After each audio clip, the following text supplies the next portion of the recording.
Hey everybody, I hope you're doing great this week.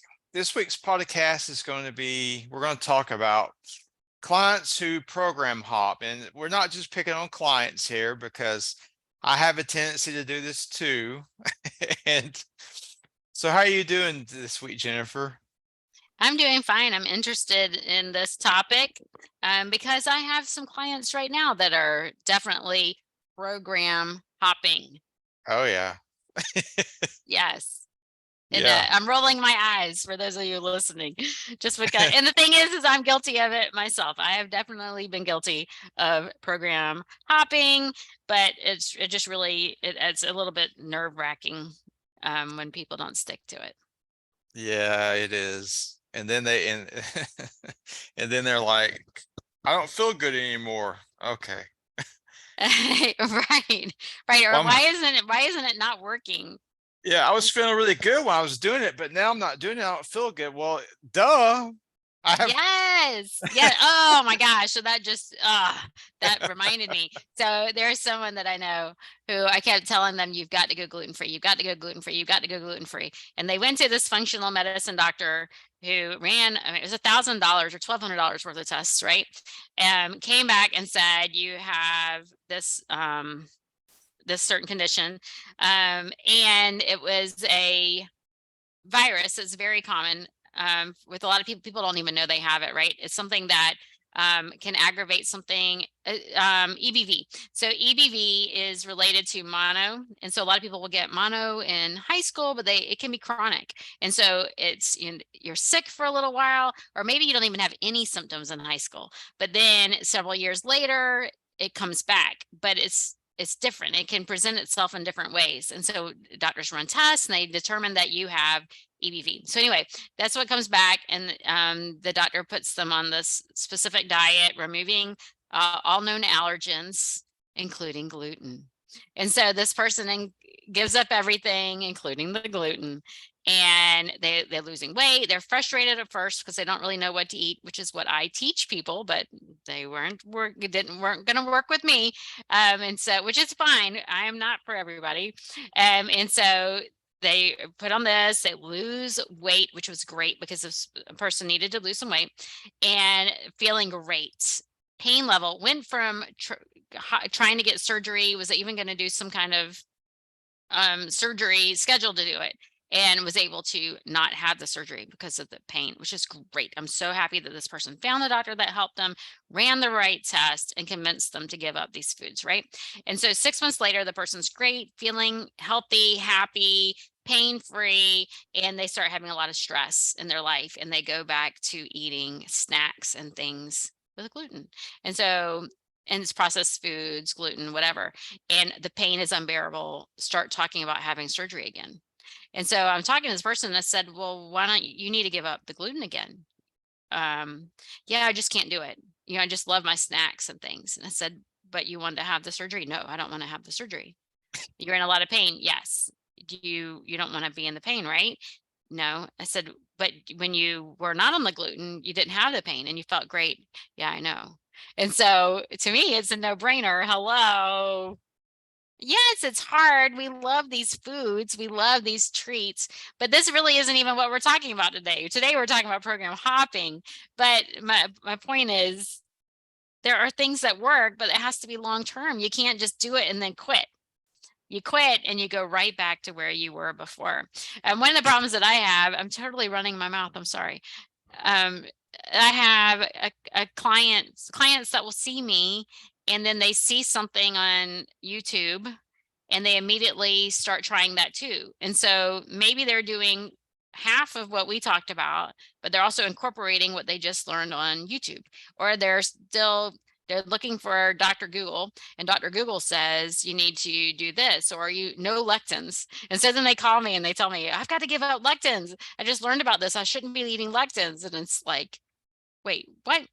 We're just totally constantly changing. And then we meet and they're like, well, yeah, so I'm still eating the bread and whatever, because I saw this YouTube thing that said I should give it the lectins, but I'm still, the pain's still there. And it's like, wait, what? And I get so frustrated. I know your pain. I have a lady. She came with me with gallstones, gallbladder pain, you know. I was like, well, the first thing I say for this is you got to lower the fat in your diet, you know. So she does, and she starts feeling better. And so she stayed on a low fat diet for I think 2 or 3 months, and she felt good. And see, a lot of times the clients teach themselves their own lessons because after 3 months, she started slipping in a little bit of butter, a little bit of bacon. Every time she would do this, she would get a gallbladder attack. And I Mm, talked to her husband. Her husband's like, I was telling her, you were doing fine. You ate a piece of bacon, and it's the fat. Daniel told you not to eat the fat. I was like, it's either go low fat, or you're going to have to get the gallbladder taken out probably if you can't. So my point is sometimes, well, that taught her, okay, this fat makes me feel bad. So now she called me last week. I'm going to go back on the program again. I want you to help me. I was like, good. yes. Yeah. So Yeah. Well, I have that a lot. So I have a seasonal reset, and I have clients that repeat it. And it's because they do it, they feel great. They can't get over the energy, how much energy they have. Sometimes they lose a little bit of weight. The food's good, it's easy.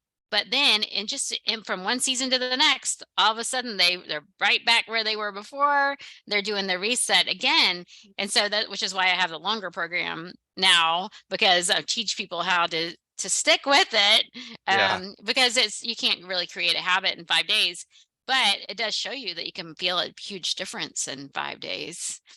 Yes, but it's just funny that they know they feel better when they do this, but there's other things that they like too. And I know, like for me, I will never go back and eat gluten, just because of my antibodies. But I had some coffee today. I love coffee. Coffee's not right for me. It's not right for my body. I have these genes where I shouldn't have it, but I do it too. And so it's, why am I going back and doing these things when I know I shouldn't? And so we understand why clients switch. One of the biggest things is with weight loss, and I'm sure you see this with your clients as well. But someone will come to you for weight loss, which I'm not a weight loss coach. And so I'll tell clients I'm not a weight loss coach. But if you improve your blood sugar, you improve your hormone balancing, you're going to naturally lose weight.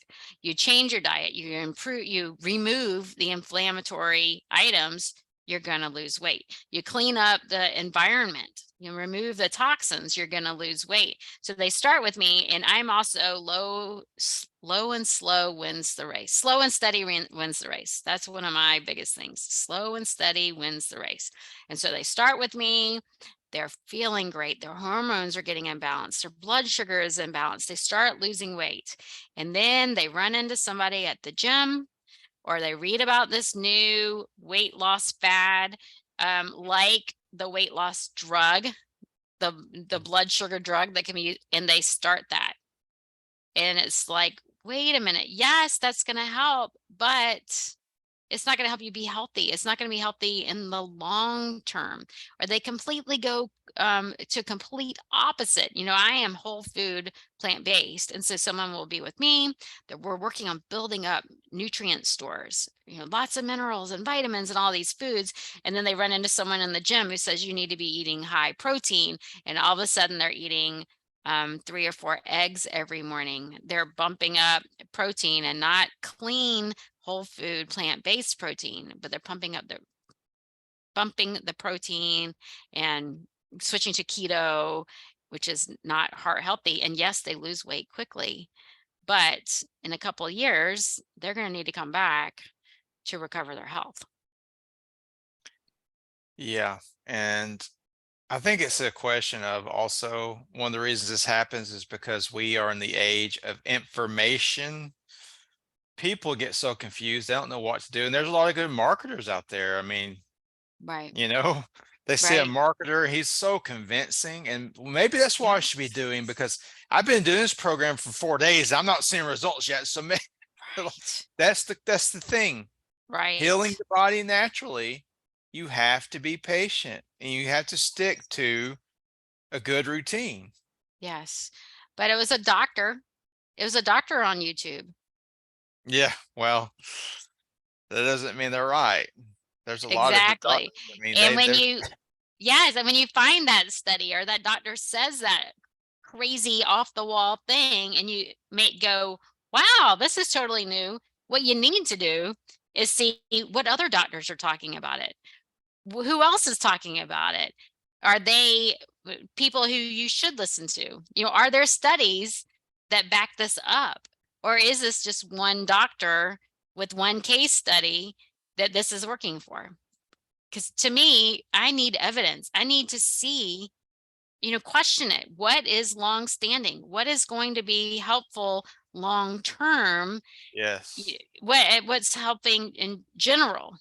What helps one person doesn't necessarily help another person. There is no one size fits all. We're all completely unique. We have to find the one thing that helps you. So like, while I am whole food plant-based, there are some people who do need to have um tweaks in their diet. Maybe I don't have oil. Well, Daniel, you don't have any oil or nuts. I do have oil and nuts. You start your day with lots of fruit. I start my day with lots of nuts and seeds. And so it's completely different, but we're doing what is personalized for us and helps us with our personal health, which is what it should all be about. So it's not what's the new fad, what's the other person. And yes, if your goal is weight loss and you don't care what your hormones are like, then doing the whatever the fad is, that you're going to lose the weight. But then, like what we were talking about before we got on here, then you just said about the Ozempic. What was the word you called?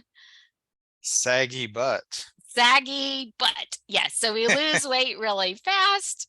And then we have the saggy butt or the saggy belly or the saggy boobs. Because when you lose weight fast, your skin cannot adjust with it. When you lose, slow and steady wins the race. When you go slow, your face will contract with the weight loss. Your stomach will contract with the weight loss. Your thighs the skin will all tighten up with the weight loss, and you don't end up with all the sag when you do it correctly. Yes, also in the age of quick fixes, and quick fixes never work. They might fix you for the Yes. quick, but we gotta think about our futures. You were talking about keto, right? Keto. Yes. Well, the study's showing keto, you're on that for a few years, your cholesterol is gonna go sky high. You're gonna have a lot Yes. more inflammation and the Yes. weight rebound. Everybody who does keto rebounds, they gain weight back. Yes, and you hear It's about just, heart conditions and oh and yeah. everything else too. Yeah, it's really is scary. Yeah, it's the instant gratification. We're all used to instant gratification now. Everything's instant. You want to find something out, boom, you get it right there. Ask Siri. I'm driving down the road and I can't text to find out, so I just say, Siri, what is blah blah blah? And so I need to, everything is instant. Yeah. And that's what people are looking for. So I have a client who's working on intestinal repair, and we were working on some different herbs that help with gut healing and rebuilding the microbiome. And it's slow and steady, which is what we want. We made sure that we did something quick to help with removing what was causing the inflammation. We did something quick to help with the pain and the inflammation, but now we're working on the repair process, which is slow. And it's going to be slow. Adding back foods is going to be slow, but because we want a quick response, I'm slow and steady wins the race, gradually increasing, whatever. We're buying into other programs. The client, is Googling constantly. Oh, I just learned this. So now I'm doing this. And oh, I just did that. So they stop doing what was working and start adding in some more techniques, which I'm not the only person who has this information. There's lots of people who have the information, which is great. But what's happening is we're taking two steps back, where if you had continued on the program, you would be forward, and now you're having to repair.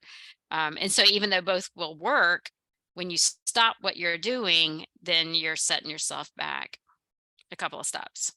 Yeah, and it might take you years to heal if you do it that way. Instead of sticking Right. to one good proven routine and giving it time and just Yeah. focus on what you're doing and all Yeah. the noise outside, ignore it, Right. Right. Do you think that there's any psychological or emotional factors that lead people to program hop? Fear. I mean, I've worked with people, like I had one man that I worked with, and he was developing dementia. And I was like, look, what do you have to lose? And he goes, time. I was like, no. I said, you can do some of my programs and you can still work with your doctor. I was like, you're not losing any time, but people are afraid that they're not going to heal. And I think that's one reason they program hop. So they're doing something for a week and they don't see any results and they start to get scared. Like, this Yeah. isn't working. And the thing is, like we just said, healing routines, you need to give it months, not weeks. You know what I mean? So what do you think Yes. some other factors? I mean, I think fear is always a driver Yeah. of most human actions. Yeah. Well, I think that some of us, there's kind of a self-sabotage, Yeah. like maybe the illness or the weight, has become a part of me, and that's a part of my story. And if Mm. I become healthier or I lose the weight, I'm going to be a different person. And so maybe not consciously, doing this, but maybe I just feel like the way some people switch programs, it really is, it's a self-sabotage. It's, they know this is working. They know they're on the right track, and then they do something totally off the wall. And it's like, wait, this is not going to help you. This is going to set you back. And so why would you do something that is not right? Yeah, you're correct. There's people who identify themselves with their condition and they can't see themselves without being Cindy the diabetic or. Right, right. Yeah. Yeah. So what are some things that we could do to get people to stay? Because I mean, I know for me, I need help helping my clients, stick to the program. You know, I'm not sure exactly what words to use. You trust the process. You have to trust the process. Think about how good you're feeling now. Think about how far you've come. Where you started to where you are now. You're making progress. I know that it's taking longer than you expected, but we can't expect a constant, an instant change. It is working. It's just going slowly, which is better. Well, for me, I try to stay in contact with my clients. Sometimes they don't want to stay in contact with me, but also try to send them inspirational things. And I send them, videos of people who've done the same routines and gotten better, and just give them like positive reinforcement that if you stay on the road, that odds are you're going to get the same results these people have gotten. That's the only thing that I know. Yeah. And it's up to the person, man. It's up to the person. Sure. How much willpower does this person have? What is their ability to stick to one routine and not deviate? It Mhm. takes discipline. So Yeah, and I guess a lot of that has to do with the beginning, the initial consultation, yes. meeting and talking about, how determined are you? Where are you on the scale of motivation? Are you ready to do all the things? How committed are you? Maybe the best way to get started. But there are times where someone should switch programs. So what are some red flags, or when do you think are there any red flags or things where you go, you know what? We've got to switch. They've been doing something for 3 months and they're not getting any better, then there's definitely needs to be some tweaks. Or if they Mhm. start a program and they get worse, you know. That's never Right. really happened with me so far, thank God, Mm-mm. but it can. Right. I I get know for me, I have some where they're not making any progress. And then when we dig deeper, we realize they're not really doing the things. And so well, if you're not able to do the things, then we need to switch. you need to switch to a different coach or switch to a different program or something that you will be able to do. We need to find something that you will actually be able to do. And a lot of times, a lot of my clients, I don't know about yours, but they're people pleasers, and I'm a people pleaser too. I'm getting a lot better at it, but a lot of times they'll tell me what they think I want to hear.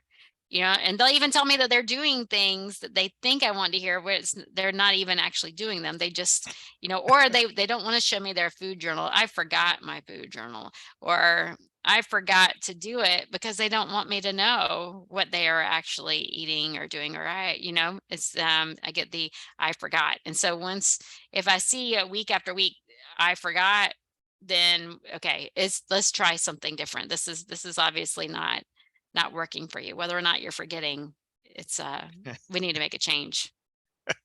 Yeah, yeah, Yeah. good point. Yeah. um so a lot of times it has to do with accountability too. Like the journaling.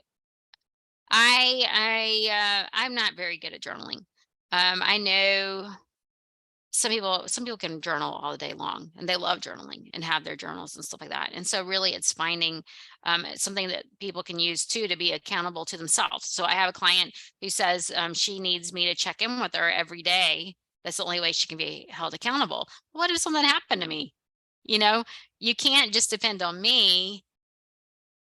You need something, your own little triggers, your own little system, and create your own habits so that you can stick to it. You can't just rely on another person or an external source for your motivation.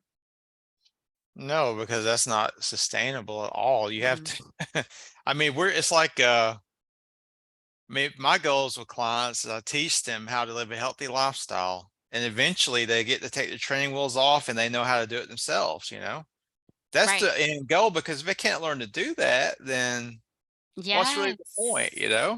Yes. Well, that's one of the reasons why I told you I have a longer program now, Yeah, because, the people were doing the 5 days and they weren't sticking to it. And so that's the whole thing. I call my program, you do the program and then you don't need me anymore, yeah. because you're learning all the things, you're doing all the things. So then you get there, which is what we want all of our clients. It's not like in the medical system, they put you on medication that you have to be on. I mean, I'm one of them. You have to be on Mm. medication for the rest of your life. So you have to depend on the doctor or pharmaceutical for the rest of your life. And that's what we don't want. We want you to be able to bring your body back into balance. We want you to be in optimal health. So you don't need us. You don't need Mhm. you don't depend on anybody else or any other medical system for your health. Exactly. Yeah. It's Yeah. total opposite of the medical system. Yeah. Yeah. And so I know like some things. I'm just trying to think of, ways to get people to stay committed and trust the system. That's the tough one. I mean, there's actual programs now that actually have they make you take classes in psychology now, because it comes Mhm. down to, well, okay, I mean, a lot of people are stress eaters. They could Yes. be doing really good, but then something happens, like they lose their job, they get a divorce, whatever it is, and then they revert back to eating the rich Yes. food. You know, Yes. I don't know, and that's a really hard one to break. Hmm. Yeah. I am an emotional eater. Yeah, If I'm under a lot of stress, um, or something just throws me, um, just something out of the blue changes or something, I'm going to immediately go and start binging on something. Now, I don't have food in my house that's harmful. I don't buy any processed foods. I don't have foods that come in a box or a bag, but I yeah, will go and grab, like a bag. I could sit here with a bag of pecans and eat the whole bag of pecans, or something when I'm stressed out, which yeah. pecans are good for you, but you don't want to eat the whole bag. A whole bag of pecans is not going to be good for you. And here and there, it's not that bad. Like, you might do it a day or two, but some people, Yeah. they get back on the bench. They do it for 6 months to a year or forever. I have friends that Mhm. still eat like we did in high school, and they're in our 40s now, and they still eat pizza and ice cream, and they're going to get sick if they keep doing this. So how do you, I mean, how would you break that habit? I don't know. I mean, I really don't know how you can help, but Mhm. It's really finding out what is the motivation? What's the why? well, and a lot of, yeah. Why do you want why did you want to do the program to begin with? And going Hmm. back to what was your motivation to get started and remembering, what's your pain point? Yeah. What do you want your future to look like? If you have children, you Mhm. definitely want to be there for your children and be there for your grandchildren. Do you want to travel? I mean, do you want to like see the world? It's good to have, I think it's good for clients to have goals and hobbies because, and Yes. hope for the future. If they don't have that, then Right. what's the use, right? Right. Yes. Yeah, Mhm. visualizing Yeah, what will happen. So if you continue with the program, where will you be in a year? If you don't continue with the program, where will you be in a year? Yeah. If you see that every time you switch, you're having a little setback, what's going to happen every time you switch? In a year, you're not going to be where you want to be. Where if you stick to the program. Yeah. exactly. Do you want to be from a year from now, do you still want to be sick and depressed? Or do you Mhm. want to be living and thriving? And when you regain your health, it can open your whole world back up to the possibilities of a bright future. When we were young, we were all, most of us were full of ambition and positivity for the future. Mhm. And some of us tend to lose that as we get older. And maybe it's because we don't feel as good and we get ill. Yeah. But I'm not saying you can get your youth back, but you can get a healthy body. And if your health is good, it makes you feel more optimistic about the future. It makes you have more confidence. So you can go out and do things that you were afraid to do before. Hmm. I mean, And the energy. I know yes. in my own personal health story, it's like I went from, feeling sick, no energy, I call it my heavy legs, to doing mud runs and running 5Ks. And, for those of you who knew me in school, middle school and high school, I was definitely not, I was the opposite of an athlete. And so for me to be able to run and have the energy and want to do it was incredible. Yeah. Yeah. That's amazing. Yes, and so if we can just get clients to hang in there, see, okay, you're making progress, you're starting to feel better. Yes, remember your why. Remember why you wanted to do this and think about where you want to be in 1 year and in 5 years or in 3 months even. Oh yeah. Yeah. And do you request that they make a journal of their why? And then if they say a few months down the road, they get to where they're falling off the wagon, they can look back at their why. Like I look, oh, this is why I want to do this to get it back on track. Yes. Yes. Yeah, goal setting is so important. Oh Yeah, and yeah. having that. So we'll do a 1 month goal, a 3 month goal, and a 6 month goal to Yeah. start with. Yeah. Got to have goals and milestones and I really believe like I mean, I sound like a record, but I really believe the clients need to have a vision of what their future, even me now, like I want my business to thrive. It's not my business right now. It's not where I want it to be. I want to help thousands of people. Yes. And that's something I wake up every day like, okay, what am I going to do today to get me closer to that goal? Right. Or I love to work out. Am I going to get stronger this week? Am I going to get leaner? Mhm. It's Mhm. you got to look at life as fun because you have to be positive. Life can be great if our mindset is there, but it's our thoughts, man. It's our thoughts. Right. Are they good or are they negative? Right. Right. Plus, that heals you. If you have positive thoughts, heal the body. Yes. Yes, absolutely. I took a class last weekend where we talked about that. And it was like, how do you think about your day and the tasks that you have to do during the day? Is it, I have to do this, Or is it, I want to do this? You know, I have to do this because I have to make money, I have to pay the bills, or I have to do this because I have a lot of people I need to help and I have this gift to share, and, you know, like that. Yeah. And, when you wake up every day with a goal, you're going to be healthier and happier, more optimistic. I have a friend that he got a new doctor, and one of the questions they asked him, do you ever wake up in the morning and feel like you're useless? And he's like, no. Even the medical community knows that if you feel like that most of the time, you're going to probably, well, you're probably going to be sick and you're going to stay sick. They Right. even know this. Right. So, yes, the why is the biggest way to stay on track. Yes, it is. Yes. Well, I think this has been a great conversation. Yes. And it's definitely something that's still very concerning. You know, we want to make sure that people find a program they can commit to, get back to their why, and, you know, remember, slow and steady wins the race. That, you know, you can't have instant health. Now there are, you can feel better in as little as 3 to 4 days, and when you make changes, but for long-term health, you need to be able to stick to it. I definitely agree. Yes. Well, thank you for joining us today on this podcast. I hope that you learned something new. If you are a program hopper, a serial hopper, let